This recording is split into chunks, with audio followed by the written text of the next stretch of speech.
রাসূল সাল্লাল্লাহু আলাইহি ওয়াসাল্লাম এবার মজার ছলে বললেন, মাইয়াশতারি হাযাল আব, ফান করে বলতেছেন, এই একটা দাস আছে আমার কাছে, এই লোকটারে কে কিনবে, আমি বেচবো। জাহের রাদিয়াল্লাহু তাআলা আনহু বলেন, ইয়া রাসূলুল্লাহ ইযান ওয়াল্লাহি তাজিদুনি কাসিদান, আমি কালো মানুষ, আমি সস্তা মানুষ, আমারে বেচলে বেশি দাম পাবেন না আপনি, আমি তো সস্তা মানুষ ইয়া রাসূলুল্লাহ। রাসূল সাল্লাল্লাহু আলাইহি ওয়াসাল্লাম বললেন, আনতা লাস্তা ইনদাল্লাহি কাসিদ ইয়া জাহির, হে জাহির তুমি আল্লাহর কাছে সস্তা নও, আনতা ইনদাল্লাহি গালি, তুমি আল্লাহর কাছে বড্ড দামি। তোমার স্কিন ব্রাইট কালার না, তুমি কুৎসিত, তুমি দুনিয়াতে সস্তা হতে পারো কিন্তু আমার আল্লাহর দরবারে তুমি কভু সস্তা নও। আনতা ইনদাল্লাহি গালি, আল্লাহর কাছে তুমি বড্ড দামি। দেখেন ইন্টারেকশন কোন মাত্রায় গেলে পিছন থেকে যে এরকম হাক করা যায়, ঝাপটে ধরা যায় এক সাহাবীকে, সুবহানাল্লাহ বিহামদি।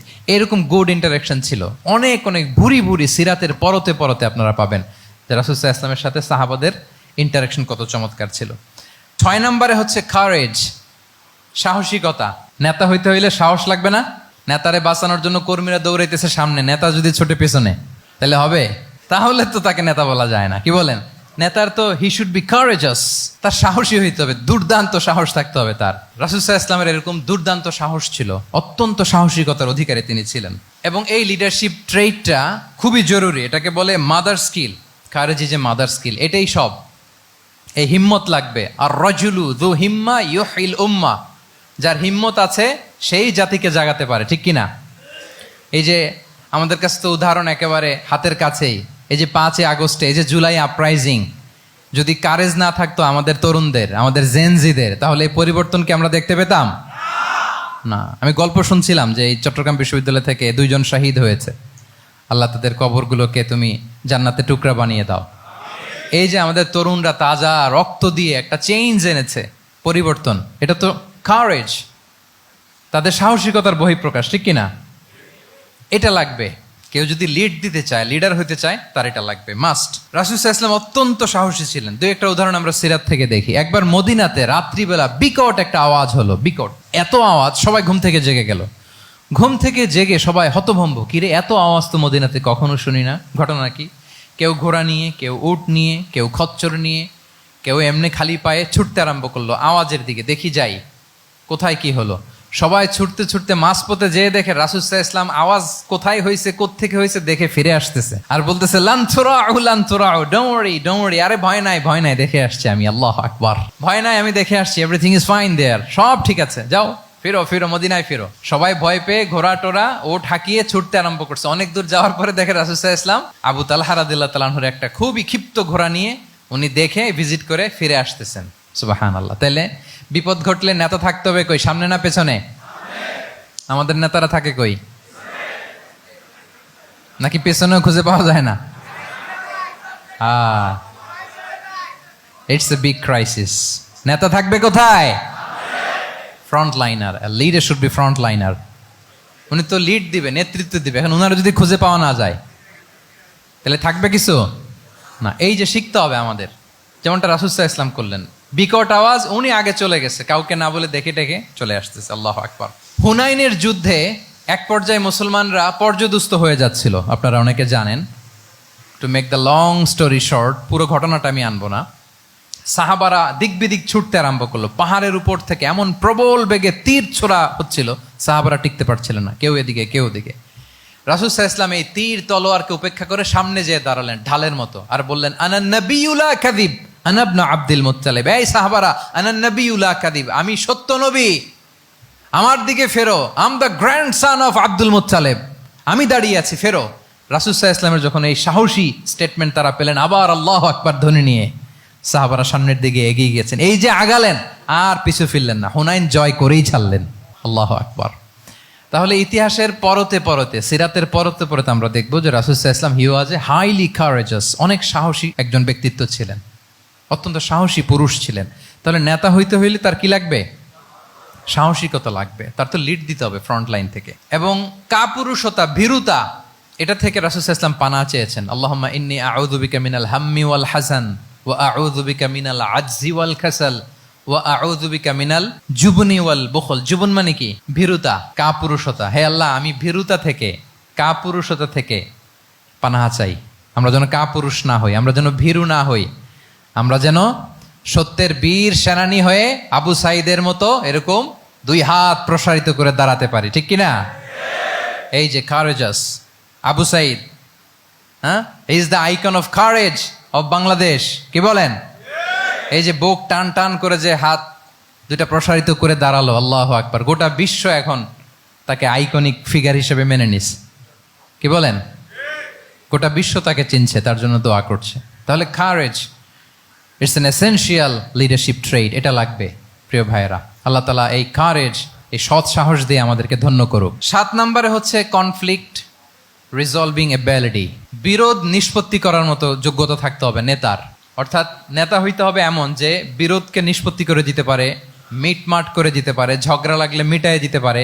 এটা গুরুত্বপূর্ণ কোয়ালিটি না নেতার জন্য, কি বলেন? রাসূল সাল্লাল্লাহু আলাইহি ওয়াসাল্লামের কিন্তু এটা ছিল, বিরোধ নিষ্পত্তি করা।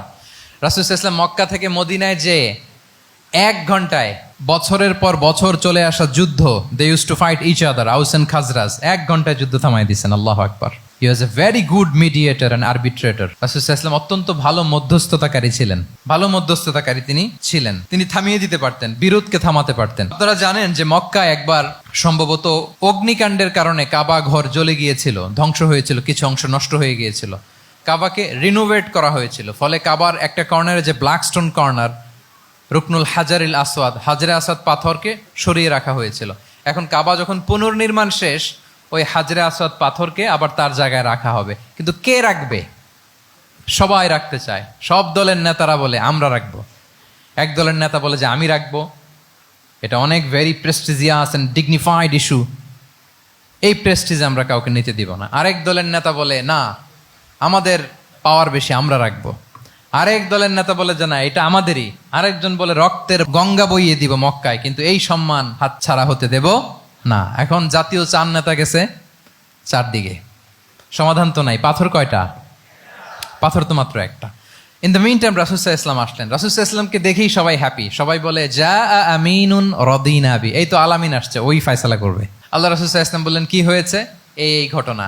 জাতীয় 4 নেতা বলে এই পাথর নিয়ে তারা নিজেরা রাখবে, কাউকে দিবেন। রাসূল সাল্লাল্লাহু আলাইহি ওয়াসাল্লাম বললেন ঠিক আছে, একটা চাদর নিয়ে আসো। চাদর নিয়ে আসা হলো। এবার জাতীয় 4 নেতা চাদরের 4 কর্নার ধরে দাঁড়ালো। রাসূল সাল্লাল্লাহু আলাইহি ওয়াসাল্লাম নিজ হাতে হাজরে আসওয়াদ তুলে চাদরের মাঝখানে রাখলেন। এবার 4 নেতাকে বললেন আসো তোমরা আমার সাথে। তারা আগাতে লাগলো। কাবা ঘরের সামনে যখন আসলো, রাসূল সাল্লাল্লাহু আলাইহি ওয়াসাল্লাম নিজ হাতে, ওনার বরকতময় হাতে আবার হাজরে আসওয়াদ ধরে ঠিক জায়গা মতো রেখে দিলেন। এতক্ষণ কিন্তু 4 নেতা কি বলছে? কাউরে ধরতে দিব না, কাউকে। কিন্তু এখন চাদরের কোনা ধরেই happy. This is called conflict resolving ability. একজন নেতার এরকম কনফ্লিক্ট, সমাজে যখন এই ধরনের বিরোধ তৈরি হয়, ঝামেলা তৈরি হয়, মারামারির মতো পরিস্থিতি তৈরি হয়, সংঘাতের মতো একটা সিচুয়েশন হয়, নেতা এটাকে রিজলভ করার ক্যাপাসিটি, এবিলিটি তার থাকতে হবে। আল্লাহ রাসূল সাল্লাল্লাহু আলাইহি ওয়াসাল্লামকে আল্লাহ তাআলা এটা দিয়েছিলেন। আল্লাহু আকবার। শুধু বড় বড় জিনিস না, ছোট ছোট জিনিসও করতে হয়। লেটস সে নিজ দলের নেতা কর্মীদের মধ্যে মারামারি, নিজ দেশের ভেতরে মারামারি, দেশের সাথে প্রতিবেশী দেশের বিরোধ, রিজিওনাল সুপার পাওয়ার হলে আশেপাশের অনেকগুলো দেশের মধ্যে বিরোধ, আপনাকে নেতা হয়ে এগুলো মিটমাট করে দিতে হবে। সুপার পাওয়ার যদি হয়ে যান, গোটা বিশ্বের যেখানে ঝামেলা লাগে, দেখেন না বড় বড় মোড়লরা কি করে? ওই কাতারে বসে বসে ওই আফগানিস্তান, তারপর ওই ইসরায়েল, কাতার মিলাই দিচ্ছে, দেখেন না এগুলো নিউজে আপনারা? This is called conflict resolving ability. কনফ্লিক্টকে রিজলভ করতে জানতে হয়। রাসূল সাল্লাল্লাহু আলাইহি ওয়াসাল্লাম এরকম রাষ্ট্রীয় পর্যায়ে, বড় বড় সামাজিক পর্যায়ে, এমনকি ফ্যামিলি অ্যাফেয়ার্সের মধ্যে যত বিরোধ লাগতো, রাসূল সাল্লাল্লাহু আলাইহি ওয়াসাল্লাম মিলাই দিতেন। আল্লাহু আকবার। ফ্যামিলি কাউন্সিলিং, এজন্য প্রত্যেক ইমাম খতিবদের এই কাউন্সিলিং এর উপর ট্রেনিং নেওয়া দরকার। আমাদের পরিবারগুলো ভেঙে যাচ্ছে, পরিবারগুলো কি হচ্ছে? ভেঙে যাচ্ছে। আমি পশ্চিমা দেশে আমাদের অনেক স্কলারদের দেখেছি, যারা ইমাম এবং খতিব, তাদের আলাদা করে উইকলি 7 ঘন্টা, 8 ঘন্টা, 10 ঘন্টা এরকম রাখতে হয় ফ্যামিলি কাউন্সিলিং এর জন্য। যাদের মধ্যে বিরোধ, হাজব্যান্ড ওয়াইফের ঝামেলা চলতেছে, উনি কাউন্সিলিং করে। এটা খুব জরুরি। আল্লাহ রাসূল সাল্লাল্লাহু আলাইহি ওয়াসাল্লাম এটা করতেন, সাহাবাদের মধ্যে করতেন, ইভেন নিজের স্ত্রীদের মধ্যেও করতেন। সহিহ বুখারীতে এসেছে, ওনার স্ত্রীদের মধ্যে 2টা গ্রুপ ছিল। পজিটিভলি নেন, 2টা গ্রুপ, আবার এটা ওই গ্রুপ মনে করেন না। অর্থাৎ মানবিক কারণে সামান্য যে জেলাসি থাকে এক স্ত্রীর সাথে আরেক স্ত্রীর, এটা তো খুব স্বাভাবিক। ওই ওনাদের মধ্যে একসাথে তো অ্যাট এ টাইমে খুব সম্ভবত 9 জন স্ত্রী বেঁচে ছিলেন। হাফসা রাদিয়াল্লাহু তাআলা আনহাকে কেন্দ্র করে একটা গ্রুপ, আয়েশা রাদিয়াল্লাহু তাআলা আনহাকে কেন্দ্র করে একটা গ্রুপ। তাদের মধ্যে অনেক কথাবার্তা, কিছু মানবিক কারণে যেগুলো হয়, এটা কিন্তু ছিল। রাসূল সাল্লাল্লাহু আলাইহি ওয়াসাল্লাম প্রায় ওনাদেরকে নিয়ে বসে এগুলো রিজলভ করে দিতেন। ওনার নিজের কন্যা ফাতেমা রাদিয়াল্লাহু তাআলা আনহার সাথে আলী রাদিয়াল্লাহু তাআলা আনহার যদি মনোমালিন্যের ঘটনা ঘটতো, এগুলো উনি রিজলভ করে দিতেন। এবং খুব কাছাকাছি ছিল কিন্তু ঘর। যারা মদিনায় মাআরিদুস সিরান নাবাবিয়া ওগুলোতে গিয়েছেন, দেখবেন যে রাসূল সাল্লাল্লাহু আলাইহি ওয়াসাল্লামের ঘরের পাশেই অন্যান্য স্ত্রীদের ঘরগুলো একটার পর একটা, পাশেই ফাতেমা রাদিয়াল্লাহু তাআলা আনহার ঘর। একবার তিনি দুপুরবেলা ফাতেমা রাদিয়াল্লাহু তাআলা আনহার ঘরে গেলেন, যে দেখেন যে ঘরে আলী রাদিয়াল্লাহু তাআলা আনহু নেই। তো জিজ্ঞেস করলেন যে আইনা ইবনু আম্মি, কোথায় আলী কোথায়? তো বললেন যে কানা বাইনি ওয়া বাইনাহু শাই, আমাদের মধ্যে একটু ঝগড়াঝাটি হয়েছে আর কি, মনোমালিন্য হয়েছে। ফাগাদাবানি, উনি একটু রেগে গেছেন আমার উপর। ফাখারাজা ফালাম ইয়াকিল ইনদি, প্রত্যেকদিন খাওয়ার পরে তো এখানেই কাইলুলা করে, আজকের ঘরে কাইলুলা করে নাই, কই যেন চলে গেছে। তো কোথায় গেল? রাসূল ইসলাম লোক পাঠালো, খুঁজে দেখো আলী কোথায়। আলী রাদিয়াল্লাহু তাআলা আনহু উনি মনের কষ্ট নিয়ে মসজিদে নববীর মধ্যে শুয়ে আছেন। তো রাসূল ইসলাম খুঁজতে খুঁজতে মসজিদে নববীর ভেতরে গেলেন, দেখলেন যে উনি যে শুয়ে আছে, ওনার গায়ের জামাটা এক পাশে পড়ে আছে আর বালুর মধ্যে ওনার শরীর পড়ে আছে। তো উনি ডাকলেন, কুম ইয়া আবা তুরাব, কুম ইয়া আবা তুরাব, হে বালির বাবা আলী, বালির বাবা আলী ওঠো ওঠো। মজা করে বললেন যে ইয়া আবা তুরাব, যেহেতু বালি লেগে আছে গায়ে, বালির বাবা আলী ওঠো। ওখান থেকে ধরে এনে ফাতেমা রাদিয়াল্লাহু তাআলা আনহার কাছে নিয়ে দুইজনকে পাশে বসিয়ে এই যে আবার মিটমাট। এটা ছিল রাসূল সাল্লাল্লাহু আলাইহি ওয়াসাল্লামের ডেইলি বেসিসে একটা অ্যাক্টিভিটি। কনফ্লিক্ট তিনি রিজলভ করে দিতেন। সহিহ বুখারীতে একটা অধ্যায় আছে কিতাবুস সুলহি ফিল বুখারীতে আছে কিতাবুস সুলহ, এটার নাম, অধ্যায়টার নাম হচ্ছে কিতাবুস সুলহ, মানে মীমাংসা করে দেওয়ার অধ্যায়। একটা পরিচ্ছেদ আছে, পরিচ্ছেদের নাম হচ্ছে বাবু কওলিল ইমামি লি আসহাবিহি ইযহাবু বিনা নুসলিহ বাইনাহুম। রাসূল ইসলাম প্রায় বলতেন যে আমাকে নিয়ে যাও, আমি মিলাই দিব। ঝগড়া ঝাঁটি মারামারির কথা শুনলে রাসূল ইসলামের বিখ্যাত ডায়লগ এটা। উনি বলতেন, আরে ঝগড়া, ইযহাবু বিনা, আমি আছি না, আমারে নিয়ে যাও, আমি মিলাই দিব। আমাকে নিয়ে যাও, আমি সংশোধন করে দিব। আল্লাহু আকবার। তাহলে কনফ্লিক্ট রিজলভিং এবিলিটি, এটা একজন নেতার থাকা চাই। 8 নম্বরে হচ্ছে visionary. A leader should be futuristic, সময়ের আগে চলতে পারা, এটা নেতার কাজ। He should see beyond the boundary, out of the box. তাকে আউট অফ দ্য বক্স চিন্তা করতে হবে। কর্মীরা যদ্দূর দেখে এরপর থেকে নেতা দেখা শুরু করবে, তখন সেই হয়ে উঠবে নেতা। এটাকে বলে ভিশনারি। এই ট্রেটটা একটা লিডারশিপ ট্রেট, খুব গুরুত্বপূর্ণ লিডারশিপ ট্রেট, মানে ফারসাইটেডনেস থাকা, দূরদর্শিতা থাকা, ফিউচারিস্টিক অ্যাটিটিউডের হওয়া, সময়ের আগে চলতে পারা, মানে আগ থেকে আন্দাজ করতে পারা। রাসূল সাল্লাল্লাহু আলাইহি ওয়াসাল্লামের মধ্যে এটা ছিল। কেমন ছিল? ওনার দুই একটা উক্তি আমি কয়েকটা হাদিস শেয়ার করি। তিনি বলতেন, ইন্নাল্লাহা যাওয়ালি আল আরদা ফারাআইতু মাশআরিকাহা ওয়া মাগারিবাহা ওয়া ইন্না মুলকা উম্মতি সায়াবলুগু মুলকুহা মা যুবিয়ালি মিনহা। আল্লাহ তাআলা এই পৃথিবীটাকে ফোল্ড করে ছোট রেপ্লিকা বানিয়ে আমার সামনে তুলে ধরেছেন। ফারাআইতু মাশারিকাহা ওয়া মাগারিবাহা, আমি পৃথিবীর প্রাচ্য পাশ্চাত্য সবটুকুন দেখেছি। আর আমি যদ্দূর দেখেছি ঠিক তদ্দূর জায়গায় আল্লাহ তাআলা লা ইলাহার বাণী পৌঁছে দিবে। পৃথিবীতে এমন কোনো জায়গা আছে যেখানে লা ইলাহার ধ্বনি উচ্চারিত হয় না? এমন কোনো জায়গা নেই। তার মানে ফিউচারিস্টিক। সে 1400 বছর আগের কথা, যে পৃথিবীর আনাচে কানাচে কোথাও বাকি থাকবে না, সব জায়গায় ইসলাম পৌঁছে যাবে। অন্য জায়গায় বললেন, লা ইয়াবলাগান্না হাযাল আমরু মা বালাগাল লাইলু ওয়ান নাহার ওয়ালা ইয়াতরুকুল্লাহু বাইতা মাদার ওয়ালা ওয়াবার ইল্লা আদখালাহুল্লাহু হাযাদ দ্বীন। এই ইসলাম যেখানে দিন হয়, রাত হয়, পৃথিবীর যেখানে দিন রাত্রি সংঘটিত হয়, সব জায়গায় পৌঁছবে। এমন কোনো কাঁচা ঘর, পাকা ঘর, কোনো জঙ্গল, কোনো পাহাড়, কোনো ভূখণ্ড, এই পৃথিবীতে কোনো এমন কোনো জনপদ থাকবে না যেখানে ইসলামের বাণী পৌঁছবে না। সব জায়গায় পৌঁছে যাবে। আল্লাহু আকবার। তাহলে এটা হচ্ছে ফিউচারিস্টিক অ্যাটিটিউডের ব্যক্তিত্ব হওয়ার কারণে তিনি এমনটি বলেছেন। আগাম বুঝে ফেলতেন। আপনারা হুদাইবিয়ার সন্ধির কথা জানেন না? হুদাইবিয়ার ট্রিটির কথা শুনেছেন না? 1400 সাহাবা গিয়েছিলেন ওমরা করতে, ওরা ওমরা করতে দিবে না, সন্ধি করো। তো কি সন্ধি? বলে যে রসুলুল্লাহ লেখা যাবে না, মুহাম্মদ রসুলুল্লাহ, নো রসুলুল্লাহ, রসুলুল্লাহ কাটো। সাহাবিরা বলে আমরা কাটতে পারবো না। রাসূল ইসলাম বললেন না না, কেটে ফেলো। কাটা হলো। এই বছর ওমরা করতে পারবো না, সাহাবারা বলে আমরা মানি না। রাসূল ইসলাম বললেন এটাও মেনে নাও। আগামী বছর আসবা ওমরা করতে, থাকতে পারবা মাত্র 3 দিন। কয়দিন? সাহাবিরা বলে অসম্ভব, এটা আমাদের ভূখণ্ড, আমরা যতদিন মনে চায় থাকবো। রাসূল ইসলাম বললেন না না, বাদশেদ না, মেনে নাও। মক্কা থেকে কোনো লোক মদিনায় গেলে আমাদেরকে মক্কায় ফেরত দিতে হবে, কিন্তু মদিনা থেকে কেউ মক্কায় আসলে আমরা ফেরত দেব না। দেখছেন ক্লজগুলো? দেখছেন একটার পর একটা, সবগুলো কাফিরদের পক্ষে যায়। কোনো সাহাবা রাজি হচ্ছেন না, কিন্তু আল্লাহ রাসূল সাল্লাল্লাহু আলাইহি ওয়াসাল্লাম কি বলেন? মেনে নাও, রাজি। কারণ সাহাবারা তো অতটুক দেখতে পারতেছে না। বলেন 3 তালা উপর থেকে, 3 তালা ভবন থেকে একজন মানুষ যদ্দূর দেখে, 30 তালা ভবনের উপর থেকে কি ওইরকমই দেখে? পানোরামিক ভিউ দেখে, সে অনেক বড় করে দেখে। আর 3 তালার উপর থেকেই সামান্য কিছু দেখে। রাসূল সাল্লাল্লাহু আলাইহি ওয়াসাল্লাম অনেক দূর দেখতে পাচ্ছিলেন। তিনি চিন্তা করলেন, কিছু বছর যদি আমাদের মধ্যে দাঙ্গা হাঙ্গামা যুদ্ধ বন্ধ থাকে, আমরা গ্লোবালি ইসলামকে ছড়াই দিতে পারবো।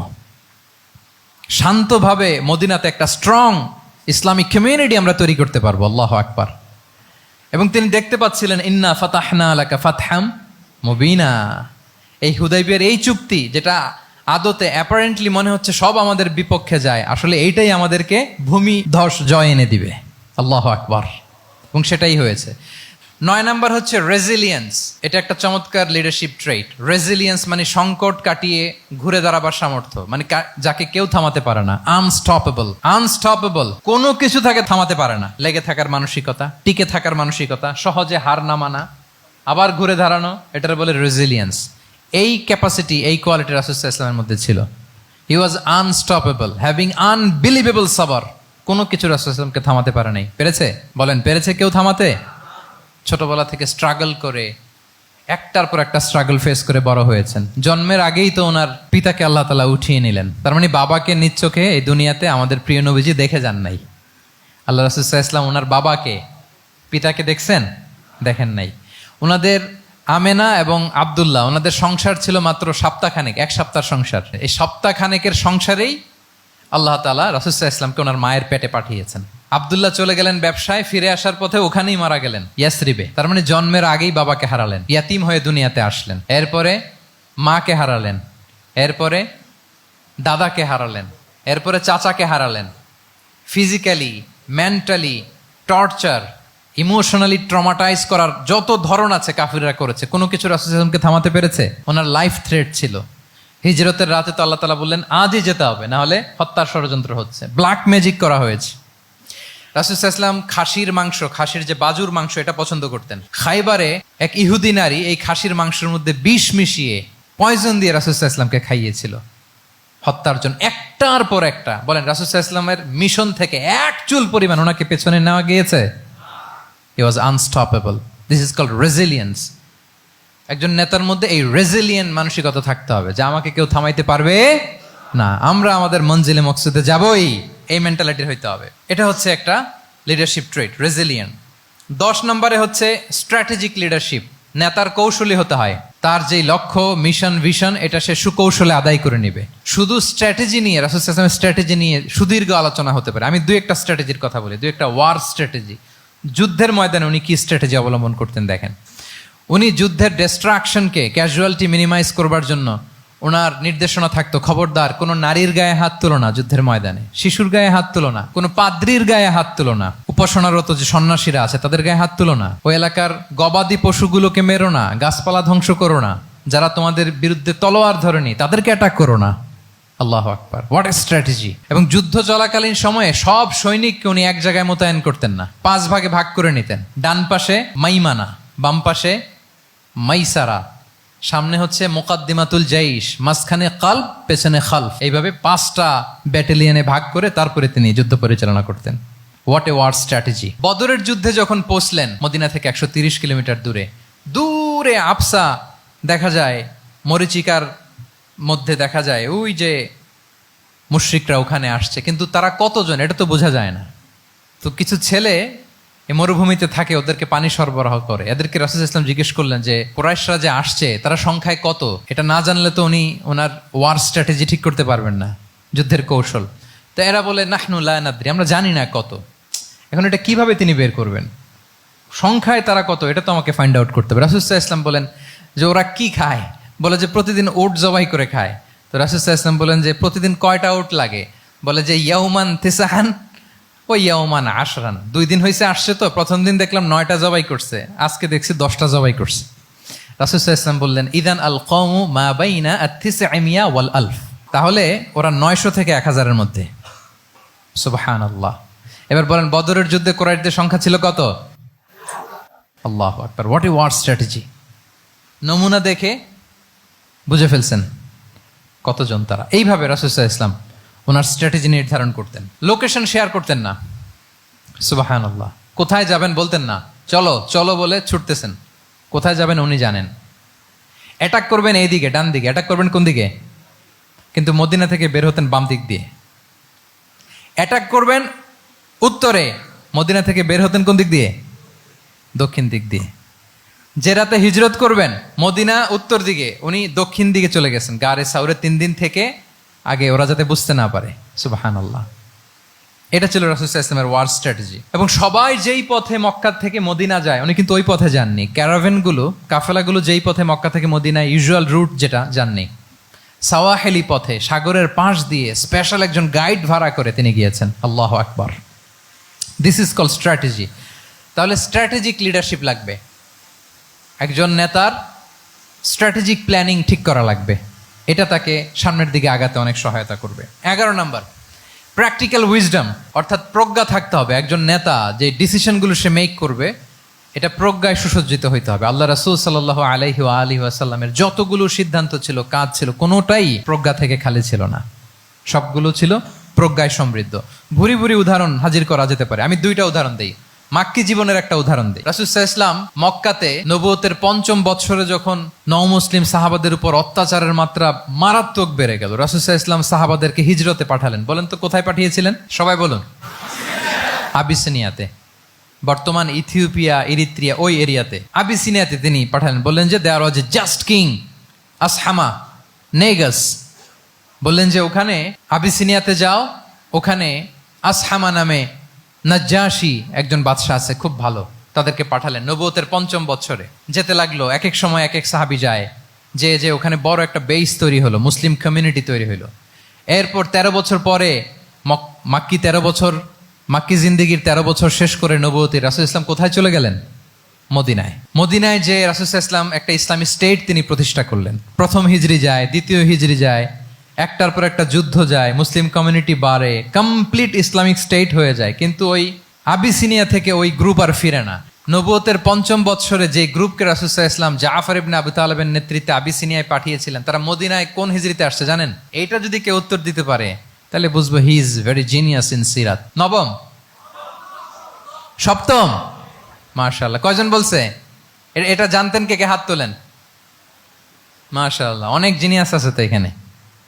হ্যাঁ, লটস অফ জিনিয়াস। মাশাআল্লাহ, মাশাআল্লাহ, তাবারাকাল্লাহ। জি, 7ম হিজরিতে এসেছিলেন জাফর ইবনে আবি তালেবের নেতৃত্বে।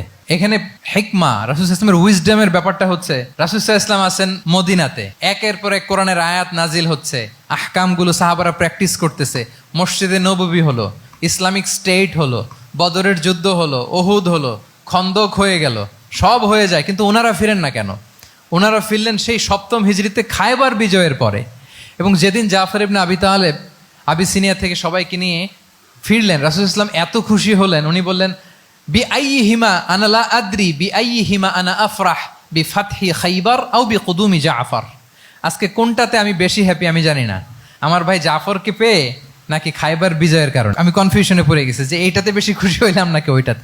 এর কারণ হচ্ছে রাসূল সাল্লাল্লাহু আলাইহি ওয়াসাল্লাম অপেক্ষা করতেছিলেন যে মদিনা এই স্টেটটাকে আগে ইন্টারনাল এবং এক্সটার্নাল যত থ্রেট হতে পারে সবগুলো থেকে আগে সেফ জোন বানাতে হবে। এমনও হতে পারে মদিনা হাতছাড়া হয়ে যেতে পারে। মদিনা যদি হাতছাড়া হয়, মদিনা থেকেও যদি আমার হিজরত করা লাগে, আমি কই যাব? ওইটারে সেকেন্ড বেস, প্ল্যান বি হিসেবে রেখে দিছিলেন যে জাফর তুমি আইসো না, তুমি থাকো, নতুন নতুন যা আয়াত আসবে আমি সাহাবী দিয়ে এই বিধানগুলো পাঠাবো, ওখানে প্র্যাকটিস করতে থাকো, ইউ উইল বি ফাইন দেয়ার, থাকো, আশা লাগবে না। থাকতে থাকতে 7ম হিজরি পর্যন্ত, খন্দকের যুদ্ধের মাধ্যমে যখন কুরাইশদের 20 দাঁত ভেঙে দেওয়া হলো, 7ম হিজরিতে যখন খায়বার দুর্গ বিজয় হয়ে গেল, now Islam came as a regional super power. রাসূল ইসলাম বুঝলেন আর ইন্টারনাল থ্রেটও নাই, এক্সটার্নাল থ্রেটও নাই, এবার আর কোনো টেনশন নাই। জাফর ইবনে আবি তালেবকে চিঠি পাঠালেন, তিনি বিশাল বাহিনী নিয়ে, মুসলিমদেরকে নিয়ে তিনি ব্যাক করলেন মদিনাতে। আল্লাহু আকবার। This is call wisdom, practical wisdom. রাসূল সাল্লাল্লাহু আলাইহি ওয়াসাল্লামের এইভাবে এমন কোনো সিদ্ধান্ত নাই যেটার পেছনে প্রজ্ঞা ছিল না, প্রত্যেকটা সিদ্ধান্ত ছিল প্রজ্ঞায় সুসজ্জিত। আমরা যদি মদিনার একটা উইজডমের কথা খেয়াল করি, খুব সংক্ষেপে বলি, মদিনাতে আল্লাহ রাসূল সাল্লাল্লাহু আলাইহি ওয়াসাল্লাম, মদিনার সোসাইটিতে মুনাফিক কারা বলেন তো? এটা কি রাসূল সাল্লাল্লাহু আলাইহি ওয়াসাল্লাম জানতেন না? জানতেন কিনা বলেন? এই জানাটা কি ধারণা বেজ, মানে মনে হয় ও মুনাফিক এরকম, নাকি গাইডেড বাই ওয়াহি, গাইডেড বাই রেভেলেশন? স্বয়ং আল্লাহ তাআলা জানিয়ে দিয়েছেন। এরপরও কোনোদিন রাসূল সাল্লাল্লাহু আলাইহি ওয়াসাল্লাম মানুষের সামনে কাউকে মুনাফিক বলে পরিচয় করিয়ে দেন নাই। মদিনার সোসাইটিতে কেউ জানতো না, বুঝতে পারতো আচরণ মুনাফিকের মতো, কিন্তু রাসূল ইসলাম কখনো বলেন নাই যে ও মুনাফিক। কখনো বলছেন? বলেন নাই। চিন্তা করছেন? আমরা তো কথায় কথায় ফেসবুকে মন মতো না হইলে কি লিখি? বেসড অন অ্যাজাম্পশন, আমার মন মতো হয় নাই ও মুনাফিক। কিন্তু ওহি দ্বারা সুনিশ্চিত হয়েও রাসূল সাল্লাল্লাহু আলাইহি ওয়াসাল্লাম কাউকে মুনাফিক বলে অ্যাড্রেস করেন নাই। আল্লাহু আকবার। কেন করেন নাই? মুসলিম সাহাবারা চটে যাবে, মুনাফিকদেরকে হত্যা করবে। তখন মুশরিকরা, কোরাইশরা, ইহুদিরা কি বলবে? যে মুহাম্মদের অনুসারীরা একে অন্যকে হত্যা করে। কারণ মুনাফিকরা তো অন্য সাহাবীদের মতো তারাও মসজিদে নববীতে এসে রাসূল সাল্লাল্লাহু আলাইহি ওয়াসাল্লামের পেছনে নামাজ পড়তো। অ্যাপারেন্টলি দেখতে তো তারাও মুমিন, দেখতে তারাও কি মুমিন। কখনো রাসূল সাল্লাল্লাহু আলাইহি ওয়াসাল্লাম বলেন না। তবে হুযায়ফা ইবনুল ইয়ামান রাদিয়াল্লাহু তাআলা আনহু নামে একজন সাহাবী, উনি মদিনার গোয়েন্দা বিভাগের প্রধান ছিলেন রাসূল সাল্লাল্লাহু আলাইহি ওয়াসাল্লামের। উনাকে বলে গিয়েছিলেন কারা কারা মুনাফিক, নামের লিস্টটা অ্যাজ এ রেফারেন্স শুধু উনাকে বলেছিলেন, আর কাউকে বলেন নাই। এজন্য ওমরে ফারুক রাদিয়াল্লাহু তাআলা আনহু যখন মদিনার খলিফা, তখন তিনি কেউ মারা গেলে ওনাকে যখন জানাজার ইমামতির জন্য বলা হতো, উনি দেখতেন যে ওই জানাজায় হুযায়ফা গিয়েছে কিনা। যদি হুযায়ফা ইবনুল ইয়ামান ওখানে যেতেন, উনি ওই নামাজের ইমামতি করতেন। আর যদি দেখতেন ওইখানে হুযায়ফা নাই, ওইখানে ওমরও নাই রাদিয়াল্লাহু তাআলা আনহু, আল্লাহু আকবার, তিনি কৌশলে পাশ কাটিয়ে বলতেন অন্য কেউ এই নামাজের ইমামতি করে দাও, আমি যাব না। আল্লাহু আকবার। তাহলে রাসূল সাল্লাল্লাহু আলাইহি ওয়াসাল্লামের উইজডম দেখেন, তিনি কমিউনিটির মধ্যে ইউনিটি ধরে রাখার জন্য কখনো মুনাফিকদের নাম বাই নেম তাদেরকে চিনতেন, কখনো ডিসক্লোজ করেন নাই। আল্লাহু আকবার। This is called wisdom. 12 নম্বর হচ্ছে, লাস্ট পয়েন্ট হচ্ছে succession management. A good leader produces a good leader, a true leader produces a true leader. একজন ভালো নেতা সে ভালো নেতা তৈরি করে, কি বলেন? একজন যোগ্য নেতা আরো যোগ্য উত্তরসূরি তৈরি করে, ঠিক কিনা বলেন? আমি শুধু নেতা, নেতৃত্বের সব গুণ আমার মধ্যে খালি হাবুডুবু খায়, আমি কাউরে নেতা বানাইতে পারলাম না, তো আমি চলে যাওয়ার পরে আমার দল চালাবে কে? আমার দেশ চালাবে কে? এই উম্মাকে নেতৃত্ব দিবে কে? রাসূল সাল্লাল্লাহু আলাইহি ওয়াসাল্লাম নিজে যেমনি অনুসরণীয় নেতা ছিলেন, অনুকরণীয় নেতৃত্ব দিয়েছেন, তিনি এরকম নেতৃত্ব তৈরিও করে গিয়েছেন, ঠিক কিনা বলেন? আল খোলাফা আর রশিদিন আল মাহদিন, তাদের কথা যদি খেয়াল করেন, আবু বকর রাদিয়াল্লাহু তাআলা আনহুর ব্যাপারে তো ওনার প্রচ্ছন্ন কিছু ইঙ্গিতও ছিল। ওনার অবর্তমানে নামাজ পড়িয়েছে কে মসজিদে নববীতে? আবু বকর রাদিয়াল্লাহু তাআলা আনহু। ওনার হজ পালনের আগে হজের জন্য পাঠিয়েছিলেন কাকে? নবম হিজরিতে আবু বকর রাদিয়াল্লাহু তাআলা। এগুলো ছিল প্রচ্ছন্ন ইঙ্গিত। এবং সাকিফায়ে বনু সাঈদাতে ওমরে ফারুক বললেন যে আপনাকেই আমরা নেতা মানি, সবাই এক বাক্যে মেনে নিল। আজও ওই জায়গাটা মসজিদে নববীর এক পাশে সাকিফায়ে বনু সাঈদার বড় সাইনবোর্ড আছে, ওখানে বিকেলবেলা আনসারি সাহাবারা বসে গল্প করতেন। ওই জায়গাতে আবু বকর রাদিয়াল্লাহু তাআলা আনহুর খলিফা নির্বাচনের ব্যাপারটা ঘটেছিল। উনি ওসিয়ত করে গিয়েছিলেন ওমরে ফারুক রাদিয়াল্লাহু তাআলা আনহু খলিফা হবেন। ওমরে ফারুককে যখন অ্যাসাসিনেশন করা হলো, উনি একটা প্যানেল করে দিয়ে গেলেন। সেখান থেকে ওসমান রাদিয়াল্লাহু তাআলা আনহু হলেন। ওসমান রাদিয়াল্লাহু তাআলা আনহুর হত্যা পরবর্তী উদ্ভূত পরিস্থিতিতে আলী রাদিয়াল্লাহু তাআলা আনহু হলেন। একজনের চেয়ে আরেকজন শ্রেষ্ঠ, একজনের চাইতে আরেকজনের মানাকে অসাধারণ, অসাধারণ। এই যে নেতৃত্ব রাসূল সাল্লাল্লাহু আলাইহি ওয়াসাল্লাম এটা জীবদ্দশায় তৈরি করেছেন। যার যেখানে ক্যাপাসিটি দেখেছেন তাকে ওই দিকে উদ্বুদ্ধ করেছেন। যার মধ্যে যুদ্ধের ব্যাপারে জ্ঞান দেখেছেন তাকে যুদ্ধের সেনাপতি বানিয়েছেন। Khalid bin Walid, chief of the Muslim military, মুসলিম বাহিনীর সেনাপ্রধান ছিলেন কে? খালিদ বিন ওয়ালিদ।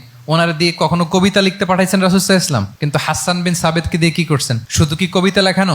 ওনার মিম্বরের পাশে মসজিদে নববীতে আরেকটা মিম্বর বানাই দিয়েছেন, স্টেজ, যে তুমি এখানে দাঁড়িয়ে এমন জ্বালাময়ী কবিতা লিখবে যেন গুজবাম হয় মুসলমানদের, জেহাদের ময়দানের জন্য ঝাঁপিয়ে পড়ে।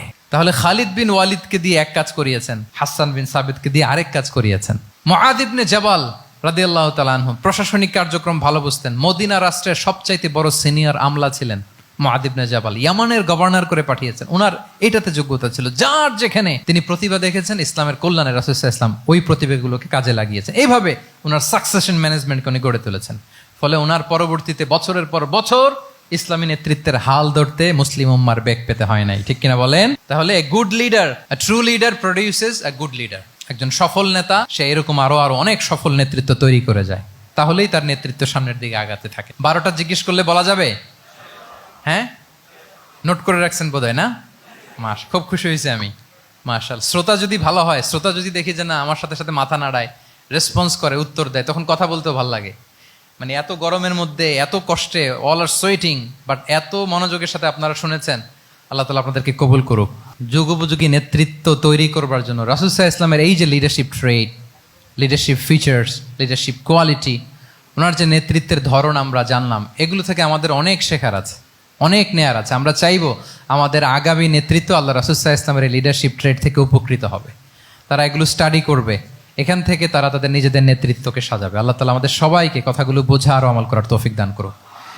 আমি আবারও মিনার চট্টগ্রাম বিশ্ববিদ্যালয়কে অন্তরের অন্তঃস্থল থেকে শুভেচ্ছা জানাই এরকম চমৎকার প্রোগ্রামের আয়োজন করবার জন্য। ইউনিভার্সিটি অথরিটিকে আমি শুভেচ্ছা জানাই এবং আমার মাথার তাজ সম্মানিত শিক্ষক মণ্ডলীকে শুভেচ্ছা জানাই এবং প্রিয় শিক্ষার্থী বন্ধুদেরকে আবারও প্রাণঢাল অভিনন্দন জানিয়ে রাসূল সাল্লাল্লাহু আলাইহি ওয়াসাল্লামের নেতৃত্বের উপর প্রফিটিক লিডারশিপ টপিকে এই আলোচনা আমি এখানেই শেষ করছি। হাদা মা ইনদি ওয়াল ইলমু ইনদাল্লাহি আলাইহি তাওয়াক্কালতু ওয়া ইলাইহি উনীব। ওয়াসসালামু আলাইকুম ওয়া রাহমাতুল্লাহি ওয়া বারাকাতুহু।